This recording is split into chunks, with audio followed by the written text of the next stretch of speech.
Assalamualaikum sahabat solihah. Awal tahun 2019 lalu, kita mengenal tren prank di media YouTube. Akun yang pertama kali membuat konten prank yakni Atta Halilintar. Dalam kontennya, dia menyamar menjadi seorang gembel yang masuk ke restoran mewah, yang pada akhirnya prank tidak berhasil. Selanjutnya diikuti oleh artis-artis lain seperti Raffi Ahmad, Mbak Im Wong, keluarga Uya Kuya, dan masih banyak lagi. Dan akhirnya prank menjadi sangat booming di Indonesia. Tak hanya artis yang membuat konten prank, kalangan masyarakat biasa pun mulai mengikuti membuatnya. Nah, sebenarnya dari mana prank berasal? Dan bagaimana prank menurut pandangan Islam? Prank merupakan singkatan dari protokol jokes, terinspirasi atau turunan dari April Mop. Prank pertama atau tertua yang pernah tercatat pada sejarah adalah pada Kekaisaran Romawi Elagabalus. Arkeolog Australia Warwick Ball mencatat Elagabalus yang memerintah pada tahun 218 sampai dengan 222. Warwick mengisahkan Elagabalus memiliki sisi humor yang ditunjukkan ketika Elagabalus mengerjai tamu-tamunya. Dikisahkan Elagabalus meletakkan bantal-bantal kulit di sebuah meja lesehan. Selama jamuan makan, anak buah lagi balas membocorkan udara keluar dari bantal sehingga membuat tamu-tamunya terduduk ke lantai dengan keras. Nah, berawal dari sinilah konten prank berlanjut sampai hari ini. Sampai yang booming di Indonesia terakhir kemarin adalah sebuah konten prank dari Ferdinand Paleka yang membuat konten prank sampah. Masih ingat kan?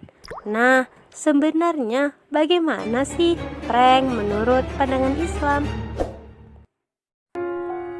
Permainan prank sudah menjadi konten candaan yang banyak ditampilkan oleh para YouTuber. Bahkan sudah menjadi tren di zaman now, termasuk menjadi program televisi dan banyak ditonton oleh masyarakat, mulai dari anak-anak sampai dengan orang dewasa.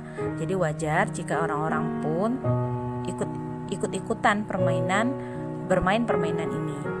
Nah, sebenarnya apa sih hukum permainan prank ini? Karena tentu sebagai seorang muslim kita harus tahu hukumnya. Jangan asal-asal ikutan tren, karena Allah Subhanahu wa taala akan memintai pertanggungjawaban atas semua perbuatan yang kita lakukan di dunia ini.